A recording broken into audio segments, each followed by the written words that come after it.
अवधूत चिंतन श्री गुरुदेव दत्त श्री स्वामी समर्थ जय जय Swami Samarth. Hello friends, सखी सोबती या माझ्या यूट्यूब चॅनलमध्ये तुमचं स्वागत आहे। तुम्ही या चॅनलवरती नवीन असाल तर चॅनलला सबस्क्राईब करा।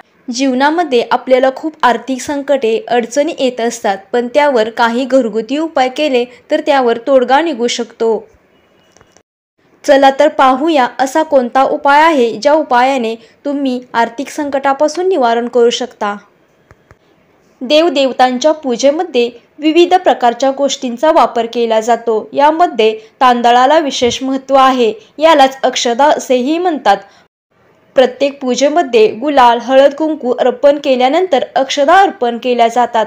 अक्षदा नसल्यास पूजा अपूर्ण मानली जाते। अक्षदा पूर्णतेचे प्रतीक आहे। या अक्षतेचे काही खास उपाय आहेत जे उपाय केल्याने तुम्ही आर्थिक संकटातून निवारण करू शकता। कोणत्याही शुभ दिवशी सकाळी आपल्याला लवकर उठायचं आहे, त्यानंतर सूर्यदेवाला जल अर्पण करायचे आहे। देवघरात महालक्ष्मीसमोर आसनावर बसून तांदळाचे 21 दाणे हळदीमध्ये थोडेसे पाणी मिसळून पिवळे करून घ्यायचे आहे। नंतर हे सर्व दाणे अखंडित किंवा न तुटलेले असावेत। त्यानंतर हे दाणे एखाद्या लाल रंगाच्या रेशमी कपड्यात बांधून घ्यावेत।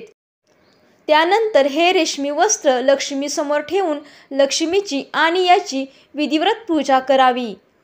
पूजा झाल्यानंतर ही सामग्री घराच्या तिजोरीत किंवा पाकिटात ठेवावी। या उपायाने धन संबंधित अडचणी दूर होण्यास मदत होईल। हा अत्यंत साधा आणि सोपा उपाय आहे, तुम्ही सहज करू शकता। एकदा नक्की करून पहा, तुम्हाला नक्की अनुभव येईल। व्हिडिओ आवडला असेल तर व्हिडिओला लाईक करा आणि चॅनलला सबस्क्राईब करा। धन्यवाद।